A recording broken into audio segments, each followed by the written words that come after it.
your thoughts on the video? Why do you think everyone in the video was wearing a mask?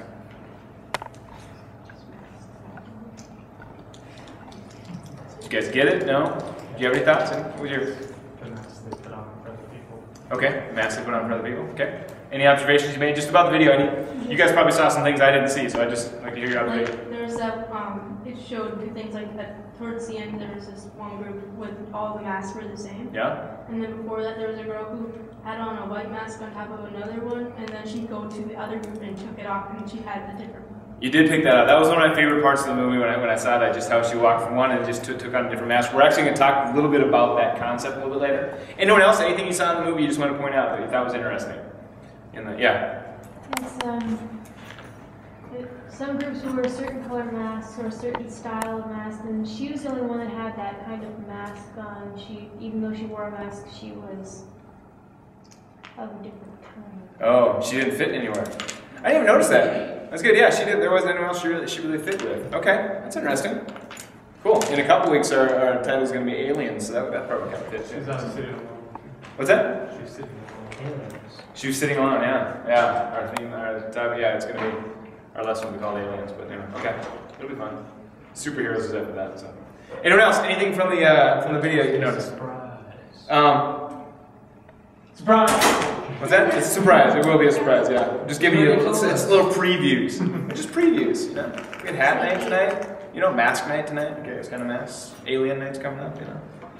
Anybody have anything? Alright, we don't want to get too far off. Okay, do you think that the movie itself, that little movie, do you think it's a good, accurate picture of life, like at school? Do you think there's similarities? Why would you say yes? Some of you are saying yes. Why would you say it has some similarities? I know, yeah. Kind of like people are just trying to like fit in and stuff like that one group changed terms. Okay. Yeah. Have you ever observed somebody that trying to fit in, you can just tell they're acting a certain way just to... Yes. You seen that? Yeah. Have any of you ever caught yourself doing it? No. I tried. What was that? I tried. You try to catch yourself doing it? I'm trying to do it. You try to do it? Yeah. To fit into that? Right. Okay. Yeah? I mean, there can be different things you'll do to fit in, yeah? During the classroom scene, his voice was kind of getting drowned out, the teacher. It was, yeah. Okay. All right. Sounds Okay. familiar. What's that? Sounds familiar. I think it's that. Okay. All right. What kinds of things do you think people sometimes... Oh, maybe I shouldn't skip ahead here, but well, I'll leave it. What kind of things do you think that some people... Yeah, you guys ever heard of bigorexia? No. Really?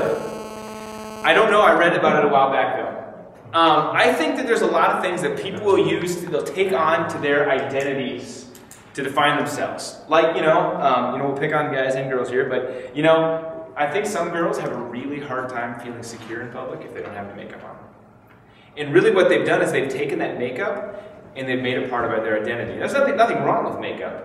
But if you can't feel insecure about yourself, then you've really made makeup part of your identity, a part of who you are. And then there's fashion magazines. Anybody notice that one, the poster on the wall had the yellow mask on, this is what beautiful looks like, or whatever, and then it was all the girls with the yellow masks standing around. They all got yellow masks then, because they wanted to look in. And I think that fashion magazines in our day try to tell us, if you want to be attractive or be a real woman or a real man or whatever, you need to look like or be like this.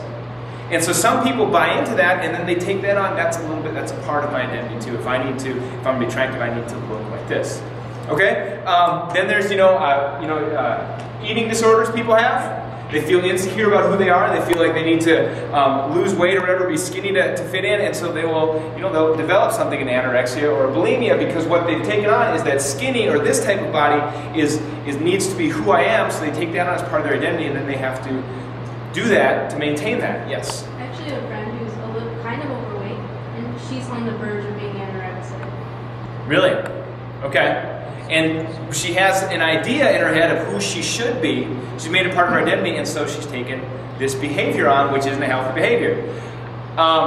Bigorexia, I'll give you just a second, I'll explain that. It was something I read about, it was in a magazine article, so I guess I don't know if there's, I could have looked it up online, I just remember reading it. But it was growing back as well, probably the 90s when I read about it.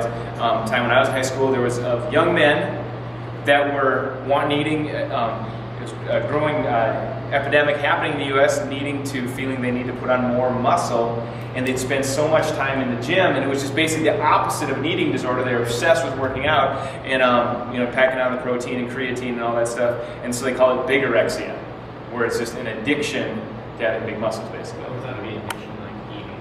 What's that? So I think it'd be addiction like eating. Well, it's not like just putting on, it's putting on muscle. So they call it big, like muscle. So it was an addiction to the working out and the supplementing and all that. Talents. Some people, they can get addicted to their sports or their athletics, or they let sports kind of run their life. They want to improve and get because they really feel their identity is found in basketball or in golf or disc golf or something like that. And it's like they need to be successful at that. And there's a lot of parents that push that on people. Some parents have, my son will be a good football player, and some of you maybe observed it. They play a game, and maybe they're just not the greatest athlete in the world, or whatever. Maybe they're a good athlete, but they didn't win the game, and the parents will ream them out for making a stupid play or whatever. Or in their mind, stupid, where it's just, we're not perfect people. We drop the balls, we trip, all those things, Friends.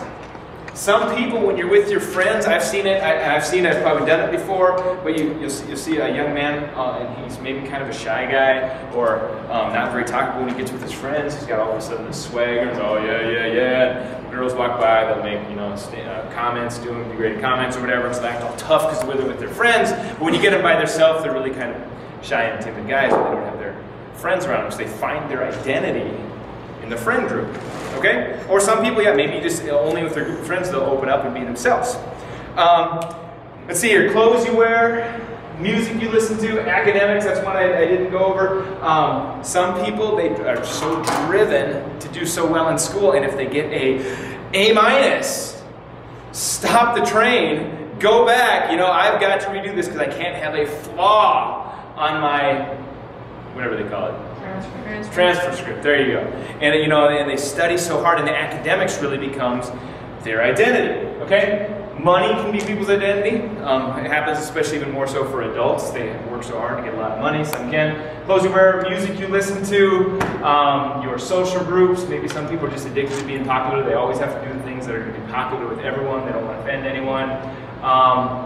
Maybe some people, we let our past hurts or failures define who we are. Maybe we know some people that have had some pretty bad abuse or things happen in the past, and they're very shy, insecure, or even what happens a lot more so with girls, but I think with guys too, if there's been abuse in their past, they find themselves, they will give themselves away sexually so easily, trying to fill that void, that pain that was taken. And what they've really done is they've let that abuse become part of their identity, and they feel worthless, so they give themselves away so easily. Some people find their identity in church or youth group. Now, church and youth group are great things. We'll talk about later. They can't be our identity. You can't, your faith has to be a real relationship with God. It can't just be that you talk about God and everything just because you're here with your friends. It needs to be something much deeper than that. But some people use church just as they're kind of making their identity. And a career, we talk about that. Question marks, anything else? Any of you think of some things that maybe people take on as part of their identity? I probably had a pretty extensive list here, but yeah. Like hobbies, like some people will just immerse themselves, like you might be addicted to building things with toothpicks. I mean, that could be the thing. In reality, you could. There's probably not a great population that's like that, but you know what? That's true. Yeah, very good observation. Your children. Children, yes. Some, mothers, maybe fathers, will kind of try to live their lives through their children. That's when we talk about the sports. Maybe they weren't as good at sports, or maybe they were really good at sports and they want their, they want to relive that rush again. So they're trying to live that through their son. If their son succeeds, they feel the excitement again. I've heard, not to diss any hockey players here, but I've heard that a lot of, because I know some people that work in hotels, one being my wife and the other one being her sister, they work in hotels, and on weekends, I guess, typically weekends, the hockey teams will travel, and they will, and what happens is, and it's funny, it's like, so they'll all stay in the hotel, the whole team there, and the parents and all that, and they say it's the worst weekends to work because people are so rowdy. I'm like, oh, the kids are rowdy? No, the parents, because what happens is all these parents, they've probably grown up in that community and went through high school together, and partied together, and now they have their kids going through high school together, and of course the kids can't party because they'll be kicked off the team, but the parents then will get together and think it's like high school again, and all the parents like back in high school, and they go and party at the hotels and the bars and stuff, and they come back and they're rowdy and trashing the hotels and all like that, and I've got a few heads nodding, so you've experienced a little bit of it, and it's just kind of like reliving their life. That's really all the identity really they have is that hockey life. What's up? What you were going to say something? I'm just thinking. Oh. Skinny dipping. Yep. Oh, yeah. Oh, yeah. Sarah can tell you some pretty funny stories, yeah. After they chlorinated it to clean up the poop that was in there earlier in the day, so it's a no swim zone for a day. Yeah, yeah, and yeah. Yeah, if you want just a, just an exciting life to experience some crazy stuff, work in a hotel and you'll. It's all. Yep, absolutely. Okay. All right. Okay, I got a couple pictures here for you. Anybody ever heard of the guy named Flava Flav? Yeah. Okay, he was a rapper. Wow, he'd be like late 80s, early 90s when he was actually like the thing. He and his compadre Chuck D were members of this rap group called Public Enemy. And Flava Flav here, he's in the middle with the blue. Now I'm going to show you a few pictures of Flava Flav. Some of these aged over the years. I want you to notice. You can hold off because some of you might think you see something. There's something kind of unique about him that you might not see, but I'm going to show you a few pictures just so you can make sure that you know what I'm talking about. There's just something that you'll always kind of notice with him. We got a couple more here pictures. I know it's probably getting difficult, but just take these in. You'll get it here real soon. There's just something, like it's maybe kind of sets him apart from everybody else. The hat. Now look at that. Now you can tell he's even older, but he still kind of kept part of his identity. And there was one picture I did have to throw in here. There we go, with the Celtics jersey on. That's right, because I'm a big Celtics fan. Okay. Anybody have an idea what it is? Oh, I know. It's watch. He always wears some kind of jersey. Yeah, I know, it's his clock. It's the clock, yes. And I just thought as I was talking about an identity, is sometimes we take on things to kind of make us unique or who we are, but they're not really who we are. And he's kind of done it. He has this clock, and wherever you go, he's wearing a clock. Because it was back in the day when he got popular, that was his thing, and he just hasn't been able to lose it. So now you can just be like, oh, So, yeah, you can, maybe it is. Maybe But see, it's not just, it's a really big. It's a really big clock. Okay. Did you see the one before he was like this and he was like still like.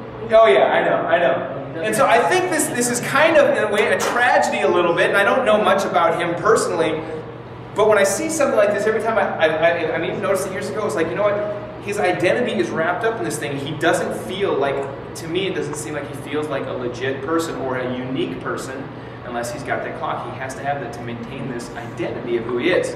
I'm going to show you pictures of another person that I'm guessing most of you are familiar with.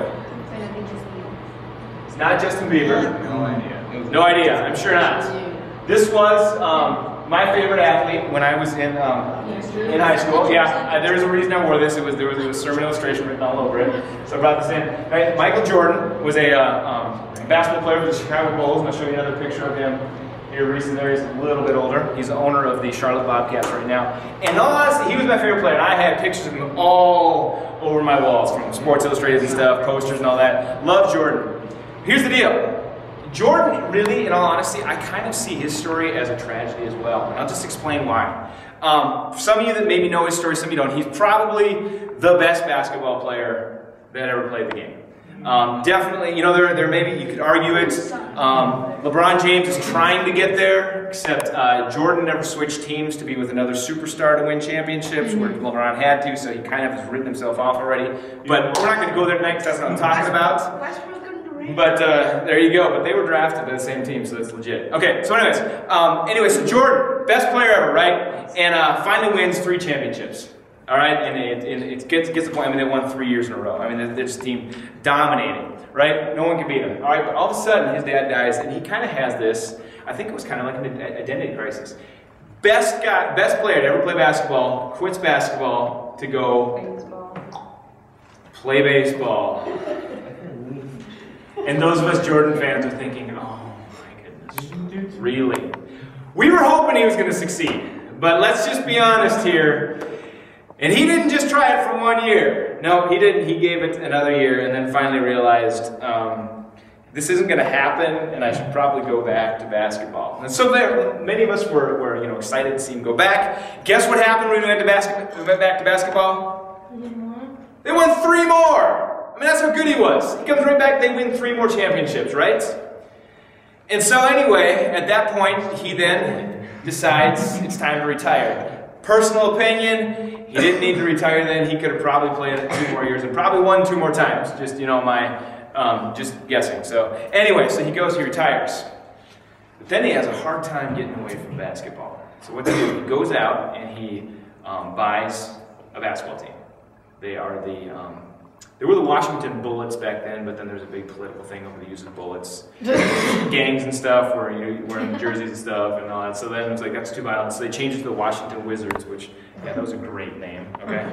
Good change. Oh yeah, it's going to be right up there with the... I don't know, Wizards can do a Abracadabra to kill you. So. They could, yeah. How about this one, though? This is a side note here, but the New Orleans Hornets are changing their name to the New Orleans Pelicans. Oh, yeah. What? Are you kidding me? I mean, like, honestly, like, Hornets, that's like a name you can be proud of. That is a good NBA name. Keep that name. Come on, Chris Paul. To the Pelicans. I know. Well, it's probably why he left them if they're doing that. Okay, so anyway. So Jordan goes and buys the Bullets, which then became the Wizards, but then guess what happened? He missed basketball. And so he sold the Wizards and then joined the team a few years after retiring for the second time. After he retired, he came back to baseball. And then he played, and they weren't terribly successful years, probably because he was on a pretty crummy team, and then finally he retired for good. However, shortly thereafter, he bought another team. He bought the Charlotte Bobcats. And if you've just watched his life, you can tell he's never, and I was going to bring an article I had in Sports Illustrated that I saw this last week. The question was, will Jordan ever be able to let basketball go?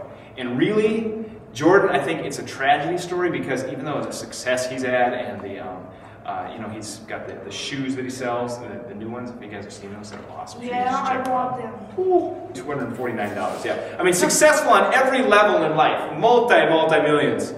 But it's a tragedy to me because I don't think he really ever is free to be him. He's kind of wrapped up in his identity being this celebrity, being this basketball player.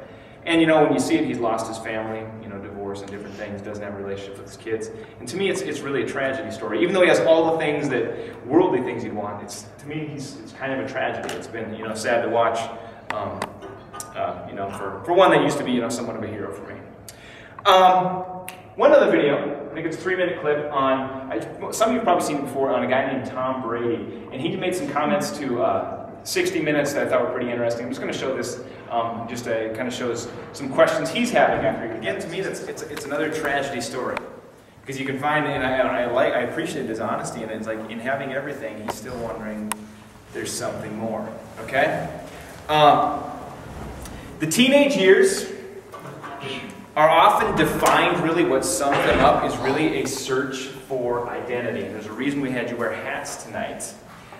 Is because a lot of times you'll see teenagers, and maybe you can relate to this, maybe not, is wearing different hats in different situations. And I thought that the picture of that video where one girl, she leaves one group, has a mask on, takes it off, takes the mask off, she joins another group. Now here's the deal. Basically, maybe at home, you have a certain hat or a certain way you act at home. You're just one person. Then you may go to school and you may act totally different. And have you ever done that? Maybe behave one way at home, and when your parents are around, behave a different way type of deal. And then maybe when you're just hanging with your friends, you act a totally different way, which is a lot of times why people who you think would never get involved in certain things, drugs or different things, alcohol, if they're with certain people, they start taking on the behaviors. They put a different hat on, all of a sudden, Party Jeremy comes out. It was, nice, at home, kind of nice Jeremy. It was school Jeremy, academic Jeremy at school, but then Party Jeremy. And then when I get to church, the youth group, all of a sudden then Goody Jeremy comes out. And we have all these different little hats that we put on. And that often happens in our teenage years is we're kind of saying which one is really me. So, what is the answer to finding your true identity? The real you. The world is going to tell you this. The best advice the world is going to give is basically discover yourself, do what makes you happy. And that's really where I think the video left it, is she took off her mask and she just finds out, this is who I am. They'll sing songs like something that might say, you know, just love who you are the way you are because you were born this way type of deal. And it's really saying you find what makes you happy, and then what makes you happy, that's the way to live. And you'll see this, like I said, throughout music, throughout movies, this theme that's kind of there. Somebody really truly finds fulfillment when they find out really what makes them happy and they stop trying to please other people and wearing masks. Okay? But here's the problem with that.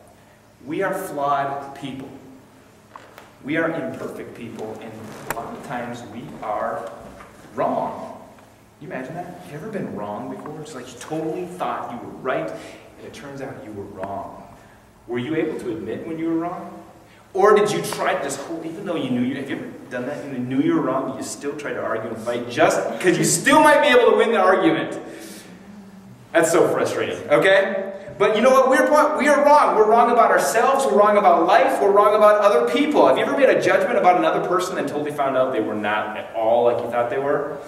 Yeah, done that. Oh my goodness, hate that. What happens if we live our whole lives completely mistaken about who we are? I think that's this one, right? Oh, that was that one. What happens if we live our whole lives completely mistaken about who we are? Because only God really knows who we are. And so I believe that the world's best advice, find yourself, find what makes you happy, really leaves us lost because we can be wrong as people. We really need to find out who God says we are. And I went over a few verses last week. I want to go through a few more here. Just listen to what these verses have to say. There is a way that seems right to a man, but in the end, it leads to death. And to me, what this verse of Proverbs is saying is that there is a way. You are honestly, if you go down the way you think, you will honestly think you are right. And you can live your whole life thinking you are right. No, I'm this way. I was born this way. I need to do this. And the Bible says, but when finally it comes to the end and the truth is revealed, that way that you were living led to death. Saying, you know, maybe we can't trust our own judgment about ourselves. Another verse. You guys maybe have heard this one recently. I don't know. It says, trust in the Lord with all your heart. Do not depend on your own understanding. Seek His will in all you do, and He will show you which path to take. Yes? I just want to say something about the one just before Okay. this. In the movie Night at the Smithsonian, this movie comes after Night at the Museum. Okay. The little cowboy, Jed, says to, the big guy. Yep. That suit is you're all gussied up on the outside, but you're dead on the inside. Suit you're wearing, that's a hanging suit. Oh, really? That's good. I'm going to have to go find that one for my little clip repertoire. Interesting. You're all gussied up on the outside, but you're dead on the inside. Yeah. Kind of depressing. What's that? So that's kind of depressing. Kind of depressing. Yep. Yeah, we can, and you know what? That's what I see when I saw all these people I showed you, Flavor Flav, Michael Jordan, Tom Brady. It's really, that's what it is. They are so talented and so popular on the outside. Well, Flavor Flav probably isn't anymore, but the other two. But yet on the inside, they're looking for something. They haven't found it. And they're looking for something to bring them life that will not bring them life. There is a way that seems right to a man, but in the end, it leads to death. Good. Very good. And we said here, the Bible says, trust in the Lord with all your heart. Like I said, the world's wisdom says, find out who you are. The Bible says, no, find out who God made you to be. That's ultimately what leads to life. Another one. Jesus says, I am the way, the truth, and the life. No one comes to the Father or to God except through me. There is only one truth. Don't look for another way, because there is only one way. Jesus says He is that way. If you want the truth about you, find Jesus. There's a few more verses I want to share. Wide is the gate, and broad is the road that leads to destruction, and many enter through it. But small is the gate, and narrow the road that leads to life, and only a few find it. Matthew 7:13-14. So if you want to find truth, you're probably not going to go the way that everyone is going. The way you end up going will probably be only where a few are. Psalm 37 says, trust in the Lord and do good, then you will live safely in the land and prosper. Take delight in the Lord, and He will give you the desires of your heart. I heard someone say once, if you follow your desires, you never actually get them, because we always want more. And I got this awesome video I found on YouTube. I'm going to show sometime, hopefully soon. But it shows about this heart. It's just a cavity that is never satisfied. If you follow your desires, if you seek to fulfill your desires, they'll never be satisfied, because as humans, we always want more. Because if I gave you, if you said, I'd be happy if I had $1 million, if I gave you $1 million, you'd spend it so quickly, you'd want some more. It's just the reality as humans. But if we seek the Lord, He fulfills our desires, and then we're satisfied. It's kind of a cool thing. Actually, it's a real cool thing. 2 more verses. I shared these with you last week, I think. Before I knew you before I formed you in your mother's womb. Before you were born, I set you apart and appointed you. God knows you better than you'll ever know yourself. And then Ephesians 2 says, we are God's masterpiece. He's created us anew. We're actually going to talk more about this verse next week. He's created us anew in Christ Jesus to do good works, which He prepared in advance for us to do. There is one thing I wanted to go back to here that I just wanted to mention before we break up. In our world today, sexuality is a really big topic. And there's a lot of debate over it. It's a very controversial topic. Things, premarital sex, homosexuality, transgendered. I think I'm using the term where people believe that, like, say, a man can grow up, but he feels like a woman. And then basically they're concluding, you know what, I'm really a woman, but Mother Nature gave me the wrong parts. And so people then will, or it can happen the other way, where a lady can grow up, but she feels more like she feels masculine, and she finally concludes, you know what, I'm really a man, but Mother Nature gave me the wrong parts. Some people take it to the extreme where they actually have their gender changed physically on them. Some people are born with both. There is, there are things, some flaws, I don't know if you call them, in life, but there are things that happen, yeah. Yeah, I saw this story in Yahoo News today. It's about this kid named Coy in Colorado. Was born male, but considers himself to be a girl. Yep. His family has encouraged him in this, and Coy is a member of the Girl Scouts in Colorado. Sure. And has used the girls' bathroom before. It used to be just fine. Now school is not so certain because other parents don't really like it. Yeah. Yeah, real issues, yeah. Interesting tidbit. Girls can join Boy Scouts at 16. Interesting. Let's not get too sidetracked off this, though. Here's the deal, though. With those things, and I think a lot of times people have, with dealing with issues like that, I think they found a lot of judgment and by the church, and they maybe haven't been accepted. And you know what? I think the church has really treated those things like sexuality issues, and we say, well, there's a right and there's a wrong, and you're wrong, so you can't be here. But I personally believe in those things. They're identity issues. I think that what it is people we're all broken from being disconnected by God, and I think people are searching for their identity. And when we don't know who we are, and when we're searching for identity, you never know what we'll be looking for. And I think we as a church need to rethink this and say, hey, you know what? We need to help people find their identity and let God deal with the other issues as He feels need to. People are broken and hurting and searching for who they are. And I believe that all those things are just a result of that. They're trying to figure out, why do I feel so empty inside? Why do I feel so broken? And they're trying every way they can think of to fix it. We think that all these things that we'll take on, that we try to find our identity, we think these things enhance who we are. But what they do is they really detract from God's masterpiece. You know, the fact that Michael Jordan has to wear a basketball jersey, has to be in the spotlight, to me, some would say it makes him a celebrity. To me, it says it really detracts from the real person that God made him to be. We go down the list. Flava Flav and his clock that he wears.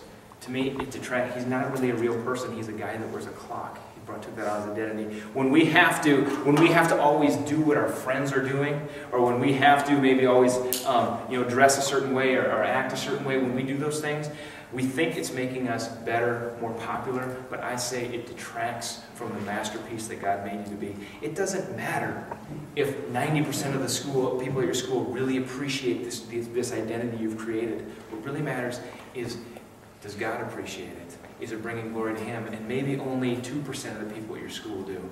But I'll tell you what, I'd rather have God's favor than man's, because man's doesn't last. People are fickle. These things, not only do they detract from God's masterpiece, I believe they're also sinful, because what they're really saying is, I can do a better job of designing me, and I can do a better job of making me something than God did. And so I'm going to create this. I don't really like what God made. In a sense, they become our false gods. We really worship, or we put our energy into being this person instead of just accepting who God made us. I believe they prevent us from reaching our full potential for God. I believe they prevent us from being truly free. I believe that true freedom comes in accepting the situation we are and who we are and who God's made us. I believe that's what real freedom is, as opposed to trying to create somebody that really doesn't exist. How can we destroy these fake identities in our life? This is the last thing I thought I'm going to give you before we break up into small groups. We ultimately need to let Christ become our identities. Look at this verse and just ponder this for a second. Galatians 2:20, that's what Paul says. And we know that Jesus was crucified for us. But Paul says here, my old self, the person that I was, has been crucified with Christ. That actor, that imposter, that person that I was trying to be, that identity that I was creating that wasn't really me, he was crucified with Christ. It is no longer I who live, but Christ lives in me. So I live in this earthly body by trusting in the Son of God who loved himself and gave himself for me. I think it's pretty cool. 1 Peter 2:10 says, once you had no identity as people, but now you are God's people. Once you received no mercy, now you have received God's mercy. We're going to break into small groups here in just a second. We're going to talk about maybe some fake identities we've created of ourselves, and how we can change that so that we find our identity in Christ.